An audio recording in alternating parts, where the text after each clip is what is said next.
Man, I gotta ask you this, man. Man, I think we was outside hollering about this, man. I gotta ask you this. Man, it looks like, well, I'm gonna make this a two-parter because I gotta ask you where the game going. The game's super European. That's a whole nother story, right? Right.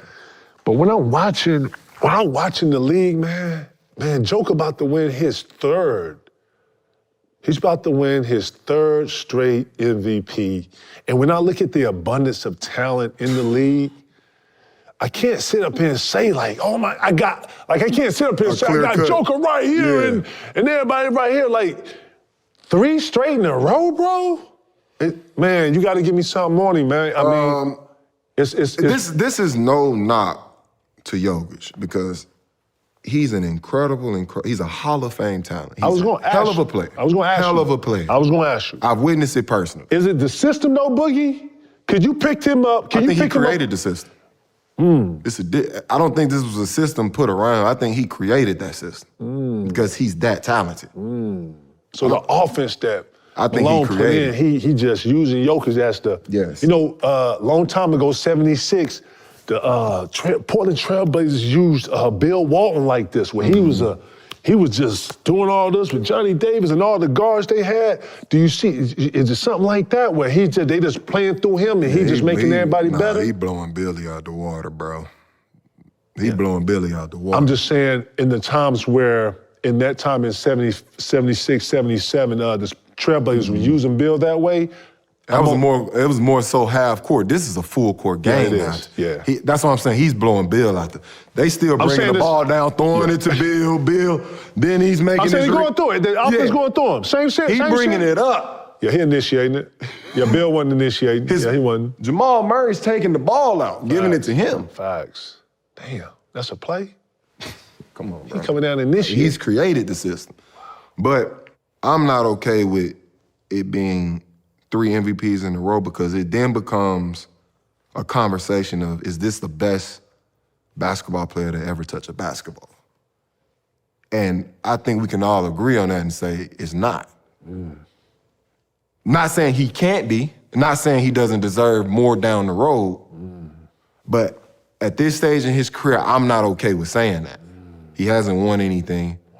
He hasn't been to a final. Like, it's a lot of things still in play for that. So that's my only concern. And now we're in the conversation. At this point, he's the best center of all time. Well, he's going with 3 in a row? Yeah, 3 in a row. Can he dominate? We're putting him over the likes of Shaquille O'Neal, Hakeem Olajuwon, Tim Duncan, and it's just like Wilt Chamberlain's. Like, that's a tough conversation to have because we've seen what these guys have done. We've seen how their careers have panned out. So can we sit here and say right now, today, that Jokic, not only the best big to ever play, but the best basketball player to ever touch a ball with 3 MVPs in a row? And I'm not comfortable saying that. I'm just not comfortable saying that. And it looks like, and you know, he hasn't won it, but he's averaging a triple-double. I don't see him not winning this. But I also don't understand that analogy either because when Russ was he made it cool to do this again. Like after Oscar. And he did it 2 seasons back to back. But on the second season, it's like, oh, whatever. Right, we didn't. So why are we now glorifying it now? Oh, no, we didn't give it shine that second one. We didn't. We was off it. We was on to the next guy. So why are we giving him this shine to a guy that's not on? And I got it last year. He had an unhealthy team. He carried the team to the playoffs. Cool. He has a fully healthy team. They number one this year. He's averaging a triple-double. Yep. At this point, it's a norm because it's the same thing that Russ did. Right. So why is it now being like this is so amazing? Let's move on. My personal opinion, I'm going with Joel this year.